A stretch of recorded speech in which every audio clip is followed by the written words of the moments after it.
အားလုံးပဲမင်္ဂလာပါကျွန်တော်ကားစီကပြန်လဲကြိုဆိုလိုက်ပါတယ်ဆိုတော့ဒီနေ့ vlog က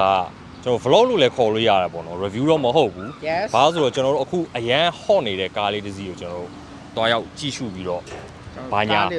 ပြောမှာဖြစ်ပါတယ်ပိုင်ညာပိုင်ပေါ့နော်ပြောမှဆိုရင်ကျွန်တော်စာရေးလည်းမဖတ်ထားဘူးဗျာဒီလိုရှောက်ပြောမယ်အလေရှောက်ပြောမယ်ကျွန်တော်ရှောက်ကြည့်ရှောက်ပြောပေါ့နော်ဒါပေမဲ့ဟို first လေးတော့မှန်အောင်ပြောအောင်ကျွန်တော်တို့အပြင်မှာတော့မတွေ့ဘူးလေဒီကားကိုဆိုတော့ online မှာပဲတွေ့ဘူးတည်း online မှာတွေ့ဘူးတယ်ဟိုအရင်ရက်ကကားရောက်လာတယ်เนาะစိတ်ကမ်းမှာရောက်လာတဲ့ပုံတွေတွေ့တယ်ဆိုတော့အခုဆိုဘာကားလေးလဲဆိုတော့ပြိတ္တလည်းခံမှန်းမိလောက်ထင်ပါတယ်တော်တော်များများလဲ online မှာပြန့်နေနေပြီဆိုတော့အဲ့ကားလေးကိုဆိုင်ရင်ကျွန်တော်ရသွားပြီးတော့တစ်ချက် first impression ပေါ့နော်ကြည့်ဖို့ပြောပေါ့နော်လောက်ပါဆိုတော့အဲ့ဒါလေးသွားရောက်ကြည့်ရှုပါဦး Okay ပြိတ္တတွေလည်းချက်လောက်လိုက်ခဲ့ပါဦး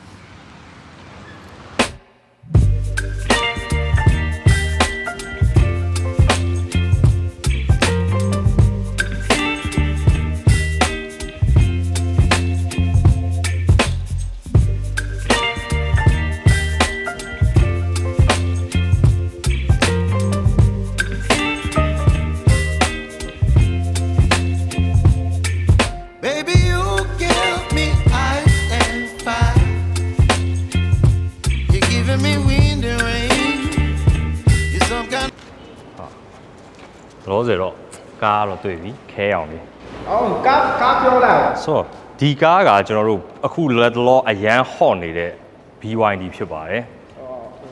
EV ပေါ့ EV ပေါ့ဆိုတော့ EV မှာကျွန်တော်မြန်မာနိုင်ငံမှာပထမဆုံး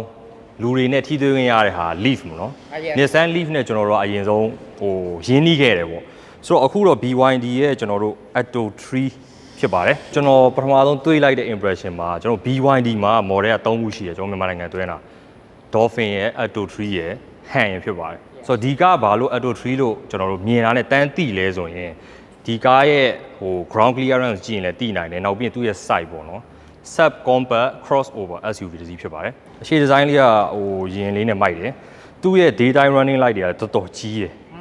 တော်တော်ကြီးတယ်ကျွန်တော်ဟိုအထင်တော့ပေါ့ဒီဟာတွေပါမီးလင်းတယ်လို့ကျွန်တော်ထင်တယ်ဟုတ်မီးထွန်းတော့လင်းလောက်တယ်တောက်လျှောက်ပါဆိုတော့ဟိုအခုကျွန်တော်တွေးလိုက်တာကတော့ဒီမှာ BYD ဆိုတဲ့သူ့ရဲ့ logo ကြီးက heavy ပဲပေါ့နော်နင်းနော် logo ကြီးမဟုတ်တော့ဆိုတော့အရှိရဲ့ look ကတော့လှတော့လေလှပါဆိုသူ့ပုံစံကဒီ curve တွေပါဒီလိုမျိုးချိုးထားတဲ့ဟာလေးတွေကတော့လှတယ်ရိုးရှင်းတယ်နောက်ပြီးတော့ EV design တွေတော်တော်များများဒီလိုမျိုးပုံစံ type လေးနဲ့လာတော့ကျွန်တော်သတိထားမိတယ်ပေါ့နော်EV ဆိုတော့ကျွန်တော်တို့ဒီ ventilation ကဒီနေရာမှာမရှိဘူးပေါ့နော်မရှိဘူးပေါ့နော်ဒါပေမဲ့သူ aerodynamic design ရအောင်တော့ကျွန်တော်ထင်ဒီမှာတော့လေ fan တွေထည့်ပေးထားတယ်နောက်ပြီးတော့ကျွန်တော်သတိထားမိတာဒီမှာကင်မရာတွေပါတယ်ဗျဒီကကင်မရာရှိတယ်ဆန်ဆာတွေပါတယ်ဟုတ်ပါရှိပါလည်းပါတယ်ရှိဒီပုံမှာလည်းပါတယ်ပါတယ် okay ဆိုတော့ဘေးပိုင်းကိုတစ်ချက်ကြည့်လိုက်အောင်ဘေးပိုင်းမှာဆိုရင်เนาะကျွန်တော်အခုတွေးလိုက်တာကတော့သူ့ရဲ့အလွိုင်းရဲ့ design ကဟိုကျွန်တော်တို့ market ထဲမှာတွေ့နေကြကားတစ်စီးနဲ့နည်းနည်းခက်ဆင်ပဲဒါပေမဲ့ဒါဟို kitchen ပြည့်ရဲ့ design လေးပေါ့ kitchen ပြည့်ရဲ့ design လေးတော့တွေ့ရ design တော့ကျွန်တော်ကြိုက်တယ်မဆိုးနောက်တစ်ခုထူးဆန်းတာတွေ့ပြီတာယာ Batman တစ်စိမ့်တော့ Batman ကတော့ကျွန်တော်လည်းမကြားဘူးပေါ့နော်ဆိုတော့ Batman တစ်စိမ့်လေးတာယာသုံးပေးထားတယ်အလွိုင်းတွေပါလှပါအလွိုင်းတော့လှတယ် BYD ရဲ့ BYD design ရဲ့ဘေးက badge လို့ပြောမလားပေါ့ဒါလေးထည့်ပေးထားတယ်ဆိုတော့ဟိုကိုဆိုင်ပြောက sub compact ဆိုတော့လေနော် ground clearance ကလည်းနည်းနည်းမြင်တယ်နောက်ပြီးဒီမှာကင်မရာတစ်ခုပါတယ်ဒါကတော့ကျွန်တော်တို့ဒေါဖွင့်လင်းတဲ့မီးပေါ့နော်တောဖွင့်ရင်လည်းကျွန်တော်တို့လင်းတဲ့မီးဖြစ်ပါတယ်ဘေးအချိုးဒီဇိုင်းအဖောင်းတွေကလည်းရိုးရိုးရှင်းရှင်းပဲလုပ်ထားတယ်ဒါလေးကတော့နည်းထူးဆန်းတယ်ဒါလေးကကျွန်တော်တို့နောက်ပိုင်းကားမှာလည်းနော်တိတ်မတွေ့ရဘူးဒါပေမဲ့ Kia Carnival မှာလည်းဒီလိုမျိုးတွေ့ဘူးတယ်ဆိုတော့ဒါကို 3D design ပေါ်ပေးထားတာတွေ့ရတယ် design လေးရတယ်ကန်ရတာလေဆိုပါ 3D ဆိုတော့နည်းနည်းဖောင်းကြွပုံစံလေးโอเคဆိုတော့ကျွန်တော်နောက်ကိုကြည့်မယ်အနောက်မှာဆိုရင်တော့ကျွန်တော်တို့ဒီမှာ BYD ရဲ့အရှိကောက်ကျွန်တော်တို့တွေ့ရမှာဖြစ်ပါတယ် BYD ဆိုတာတော့သူ့ရဲ့အရှိကောက် build your dreams ပေါ့နော်နောက်ပြီးတော့အရှိလိုပဲသူ့ရဲ့မီးတန်းကတစ်ဆက်သေးပါ brake light ကကျွန်တော်ထင်နော်တစ်ဆက်သေးဖြစ်မယ်ထင်တယ်ဆက်တယ်ဖြစ်မယ်ဆိုအနောက်ပိုင်းကလည်းအရင်ထူးခြားမတွေ့ဘူးသူ့ရဲ့ model name ပါမယ်ဟော EV ဆိုတဲ့ badge လေးပါဒီကတော့ထူးခြားတယ်အဲ့ဒါ electric car ဆို electric car ပါ EV ရဲ့ logo ထည့်ပေးတာဟုတ်ပါတယ်နောက်ပြီးတော့ parking sensor တွေအကုန်ပါပါတယ်ဆိုတော့ကျွန်တော်နောက်ဖုန်းထဲမှာချက်လောက်ကြည့်လိုက်ရအောင်ဘယ်လိုမျိုးရှိလဲဖွင့်ထားတယ် Okay ဟိုတော့အော်တိုဒေးဂိတ်တော့မဖြစ်ဘူးเนาะအော်တိုဒေးဂိတ်တော့မဖြစ်သေးဘူး EV ဆိုတဲ့အတိုင်းပဲကျွန်တော် charging cable ရင်ဆုံးတွေ့ရတယ်ဆိုတော့ဒီ cable လေးတွေကကျွန်တော်တို့ကားတိုင်းမှာဘင်းပါတယ်ထည့်ပေးထားတယ်နောက်ပြီးတော့ကျွန်တော်လေးလာရတော့ဒီကောင်က emergency အတွက်ထည့်ပေးထားလို့ပြောပါတယ် so kilowatt အနေနဲ့ဆိုရင်တော့ဒါ 2.5 kilowatt လောက်ရှိမယ်ဒီထက်ပိုပြီးတော့ဒါကတော့ level 1 charging လို့ပြောလို့ရတယ် level 2ကြာလို့ရှိရင်တော့7 kilowatt ရှိမယ် fast charging ကတော့ဒီထက်ပိုများသွားမှာပေါ့ဟုတ်ပါတယ်ဒီ bill ရင်တွင်းမဲ့ဆိုလို့ရှိရင်တော့အနည်းဆုံး16နိုင်နဲ့9:20လောက်တော့ကြာမှာဆို level 2လောက်ဆိုရင်တော့8 hour ပေါ့8 hour လောက်ပဲ fast charging ကတော့အရင်အောင်မြန်ပါနိုင်ကွက်45မိနစ်လောက်နေပြည့်ဟုတ်ပါတယ်ဆိုတော့ဒီ boot capacity ကတော့ထည့်လို့တော့ရပါတယ်တော်တော်များများတော့ပစ္စည်းတွေထည့်လို့ရတဲ့အနေထားအနည်းဆုံး luggage တွေပါဆိုလဲနှလုံးလောက်တော့ရမှာเนาะထည့်လို့ရဆိုမကျင်းမကျယ်ပေါ့เนาะကျွန်တော်တို့ full review ကြရင်တော့ပြန်တွေ့ပါမယ်เนาะဒါရအသေးသေးထပ်လာပြီပါဆိုတော့ပိတ်ရတာတော်တော်လေးလေးတယ်နော်လေးပင်ပဲရှိတယ်နော်လေးပင်တော့ရှိရကဆိုမော်တာတိတ်ကလေးတာပါလိုက် perfect ပဲ okay ဆိုတော့ကျွန်တော်အထဲပိုင်းချက်ကြည့်အောင်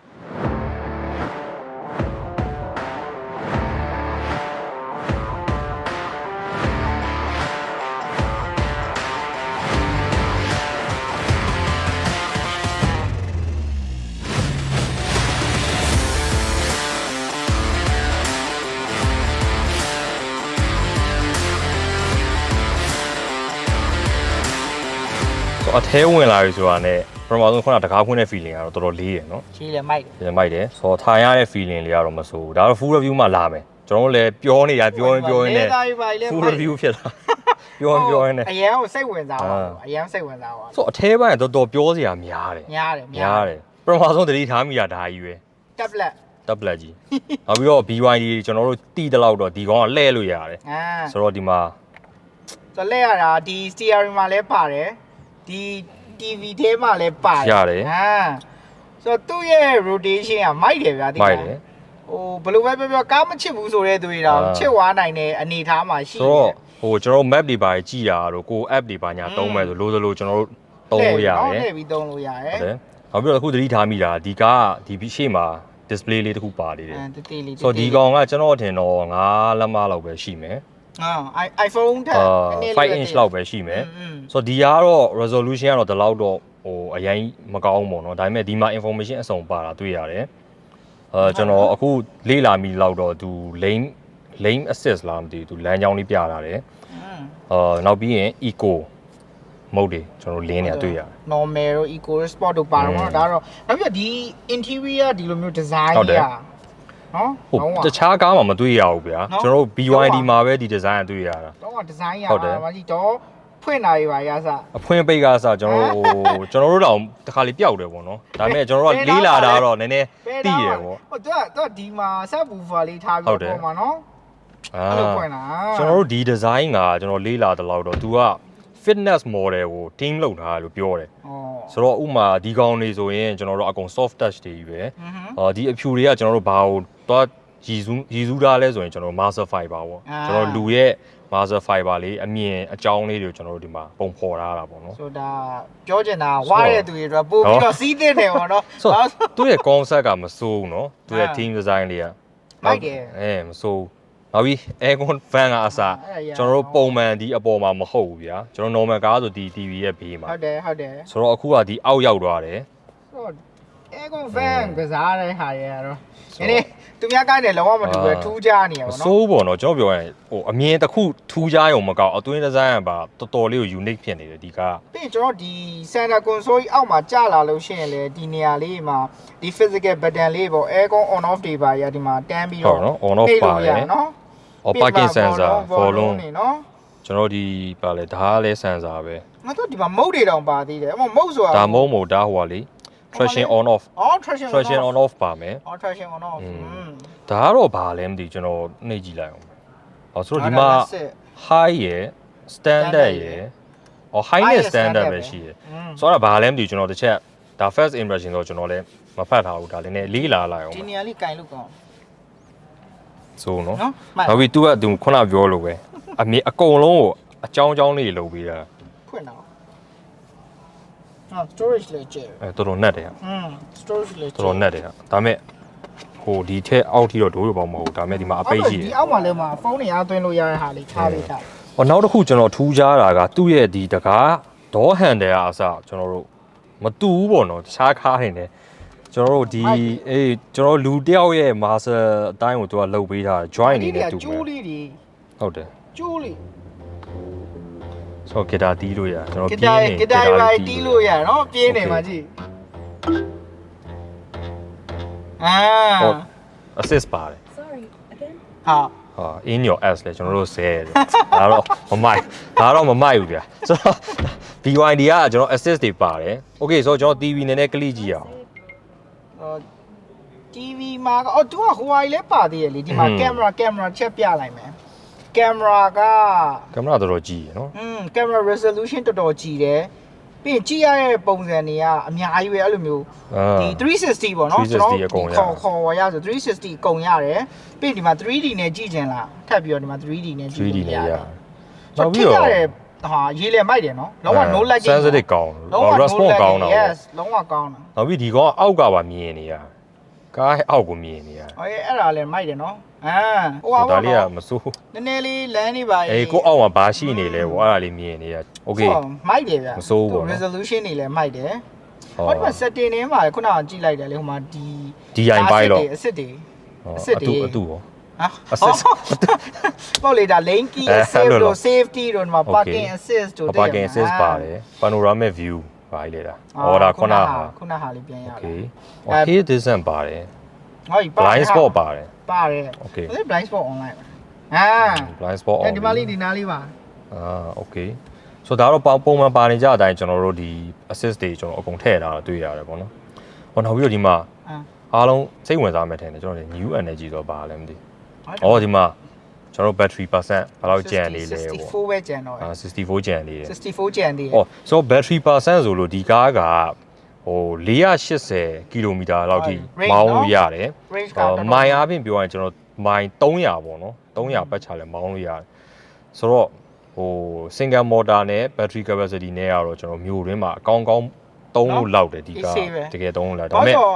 စဉ်းစားကြည့်ကွာဟိုကျွန်တော်တို့ဒီ daily drive သုံးမယ်ဆိုရင်တော့ဒါအရင်အသွားများတယ်ဆိုရင်တော့100လောက်ကုန်ဟုတ်တယ်အရင်သွားတာနည်းမယ်ဆိုရင်တော့50လောက်50 60ပေါ့အဲ့လောက်ဆိုတော့မစိုးပြောလို့ရခုနကပြော380လောက်ထိရ400ပဲထားကြည့်အောင်ဆိုတော့ကျွန်တော်တို့ဆိုရင်100လောက်သွားတယ်ဗျာတနည်းတော့100သွားတယ်ဆိုတော့3-4ရက်နေမှာတစ်ခါတွင်ဟောနောက်ပြီးတော့ battery capacity ကအကုန်သုံးလို့မရဘူးလို့ကြားတယ်ဟုတ်တယ်နော်အဲ့ဒါလည်းပြောထားသေးတယ်ဟုတ်ပါအဓိကဒီဖုန်းတွေလိုပဲပေါ့နော်ဟုတ်တယ် battery ထိမှာဆိုလို့ battery ရန် damage ဖြစ်မှာဆိုလို့20%အောက်ရော့ရင်ကျွန်တော်တို့ဟိုမသုံးသင့်ဘူးပေါ့နော်ပြန်ပြီးတော့ charge လုပ်ပေါ့ဟောဒီမှာလည်းပြတာပြ average electricity consumption ကျွန်တော်ဖုန်းလို့ပေါ့ဗျာရေးလဲလန်းတယ်တော့ဘယ် app တွေသုံးတာများလဲဘာညာအကုန်ပြတယ်consumption မှာကျွန်တော်ဒီမှာတစ်ခုတွေ့တယ်ဒါ that's right ဒါတော့မောင်းရင်ဒီမှာတော့ကဏ္ဍတစ်ခုပေါ်မယ်ထင်တယ်ဟိုမဟုတ်ဒါလေးစိတ်ဝင်စားတယ်ကား status check လေcomplete အမြဲတယ်နော်ချက်ချင်း good လို့ပေါ်လာချက်ချင်း good လို့ပေါ် good တယ် brand new ဆို good ပေါ့ဟောဒါလေးကဘာလဲsplit screen လမ်းလိုက်လားSure. App just not split screen. ငါထင်ဟိုလိုမျိုးတစ်ခုခုဒီ BYD Asset တို့ဘာလို့တုံးပြီးတော့မှဒီလို split screen တွေပါလုပ်လို့ရမှာမသိနော်ဆိုကျွန်တော်နေဒါ Android လည်းဖြစ်တော့သူ app တွေလည်း down လို့ရမယ်ထင်တယ် portrait နဲ့ landscape ကိုဘယ်ပိုကြိုက်လဲဒီလိုကပိုကြည့်လို့ကောင်းနေသလားကျွန်တော်တော့ဟိုလိုမျိုးပိုကြိုက် landscape ကိုပိုကြိုက်ဘာလို့ဆိုဟိုလိုမျိုးကနည်းနည်း map တွေပါညာကြည့်ရင်ပိုကြဲမြင်ရမလားလို့လေနောက်တစ်ချက်အနေနဲ့ဒီမှာကြည့်လုံးဝGear knob က Gear knob ကမိုက်နော်တီးသွားမယ်ရှင်းသွားမယ်လုံးဝjet လေးရင်လို့နော် spaceship လေး speed တင်တယ်လို့တီးသွားမယ်တော့ P parking ကကြာကျွန်တော်ဒီအောက်မှာတထားလာပြီးတာလေ physical button လေးနဲ့ဆိုတော့ဒါလေးကိုနှိပ်ရတယ်ဆိုတော့အားဆိုရင် unlock ကိုနှိပ်ဆိုပြရတဲ့ style တမျိုးပြောပြောင်းသွားတယ်သူက light ပြောင်းတယ်မစိုးဘူးပေါ့နော်ဆိုတော့တော်တော်လေး unique ဖြစ်ပါတယ်ကဟုတ်တယ်နော် okay နောက်တစ်ချက်အနေနဲ့ကျွန်တော်စိတ်ဝင်စား EV ကားဆိုတော့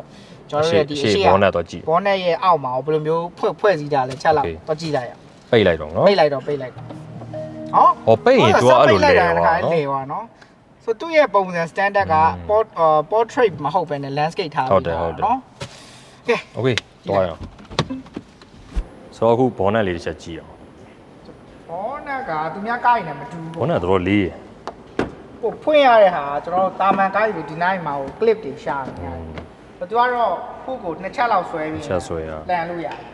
တော့ ဘာမှတော့မတွေ့ဘူးဒီရောက်မှာတော့ engine တွေဘာမရှိတော့ဘူး EV ကား EV ကဒါပေမဲ့ဒီမှာကူးလန့်လားမသိဘူးเนาะကူးလန့်အရေးတော့ကျွန်တော်တွေ့တယ် ဆိုတော့တခုစိတ်ဝင်စားတာဘာလဲဆိုတော့ဒီယာကြီးကဘာလဲကျွန်တော်မေးရအောင်ပေါ့နော်ဒီအုံကြီးကဘာလုပ်လဲတော့မသိဘူးဒါသူတို့ရဲ့ battery converter လေ converter နော်ဒီဘက်ဘေးမှာgear box ပေါ့နော်ကားမှာဆို gear box ပေါ့ဟိုမှာကျတော့ EV ကားမှာကျတော့ converter လေကျွန်တော်တို့အဲ့ဒါတွေ့ရရောဒီဖွဲ့စည်းပုံကတော့ဒါရိုးရိုးရှင်းရှင်းပဲဒါပေမဲ့ဒီအတွင်းကန်းကတော့ကျွန်တော်ဒီ mechanic တွေနဲ့တစ်ချက်ပေါ့နော်ကျွန်တော်တို့ဒီ discussion တွေပါလုပ်ပြီးတော့မှာပဲ full review မှာကျွန်တော်ပေါ့နော်ပြန်ပြောပြပါမယ်နော်ကဲ okay ဒါကတော့ဟိုကမဟုတ်သေးဘူးနော်ရိုးတောင်းနေပဲ EV ဆိုတဲ့အတိုင်းပဲကျွန်တော်တို့ဘယ်ကနေအားသွင်းမှလဲပေါ့နော်ဆိုတော့ဒီမှာပါပေါက်ကဒီမှာနှစ်ပေါက်ဆိုတော့ဒီမှာနှစ်ပေါက်ပါတယ်သူကဟိုဒါ DC လားဒါ AC လားအဓိကတော့ charging port ကတော့ကျွန်တော်တို့ဒီဘက်မှာသွင်းရတာပါဒါပေမဲ့ဒီ Ado 3ကဒီဘက်ညာဘက်တစ်ခုပဲထုတ်ပေးထားတယ်ဟုတ်ပါတယ်တချို့ကားရနှစ်ဖက်ပါနှစ်ဖက်ပါနော်ဘယ်ဘက်ကောညာတော့တချို့ကားတွေအရှိမပါတယ်အဲလုံးဝတချို့ကားတွေတိတ်ကွာတယ်ပေါ့နော်တချို့ကားတိုင်းကမတူဘူးပေါ့နော် EV ကားတိုင်းတော့ဟို battery ရဲ့ recharge ပုံစံလေးကွာလို့လားကွာပေါက်ကတော့ဒီကားလေးမှာပါ okay ဒီကားကိုကျွန်တော်ဒီ overall ပေါ့နော် first impression ကတော့ဒီလောက်နဲ့ပဲကျွန်တော်တို့ရက်လိုက်မယ်ကိုဆိုင်ချက်လောက်အမြင်လေး sharing first impression အမြင်ကြတော့ကျွန်တော်အတွက်အစွဲဆောင်မှုရှိဆိုတော့အတွင်းပိုင်းဒီဇိုင်းပေါ့အတွင်းပိုင်းဒီဇိုင်းကတော့တခြားကားမှမတူဘူး BYD မှာပဲကျွန်တော်တွေ့ရတယ်Han တို့ Dolphin တို့ကြာရင်လည်းကျွန်တော်တို့တစ်ချက်လေ့လာခြင်းပါသေးတယ်ကျွန်တော်အမြင်ပြောရရင်တော့ကျွန်တော်အပြင် look ထက်ကျွန်တော်လေး interior look ကိုပို့ပြီးတော့စိတ်ဝင်စားတကားဖွင့်တာတို့เนาะထိုင်ကုန်တို့ပြီးရင်သူ့ရဲ့tablet ကိုဆော့ရတာတို့ပါကျွန်တော်ပို့ပြီးတော့ကြိုက်နေတတ်တယ်အပြင် look ကတော့ဟိုဆွဲဆောင်မှုတော့ရှိတယ်ဒါပေမဲ့အထဲကိုပို့ပြီးတော့ဆွဲဆောင်မှုပို့ရှိတယ်အထဲကပို့ပြီးတော့အမတ်ပို့ပေးတယ်ပေါ့ဒီကားတွေကနောက်ပြီးတော့ကျွန်တော် full review မှာလည်း test ride တွေပါညာကျွန်တော်တို့ကိုယ်တိုင်စမ်းသုံးပြီးတော့ review လေးတစ်ခုလုပ်ပေးပါအောင်မယ်ဟုတ်ပါတယ်ဆိုတော့ဒါ first impression တော့ဒီလောက်ပါပဲကျွန်တော်ကားစီကားနေပြီးတော့ပြန်လဲပြီးတော့ EV လေးတွေနဲ့ပြန်ပြီးအသက်သွင်းမယ်ပေါ့ okay ပါဆိုတော့ကျွန်တော်ကိုဆိုင်ပါကိုစောပါနောက်မှပဲပြန်ပြေးကြအောင်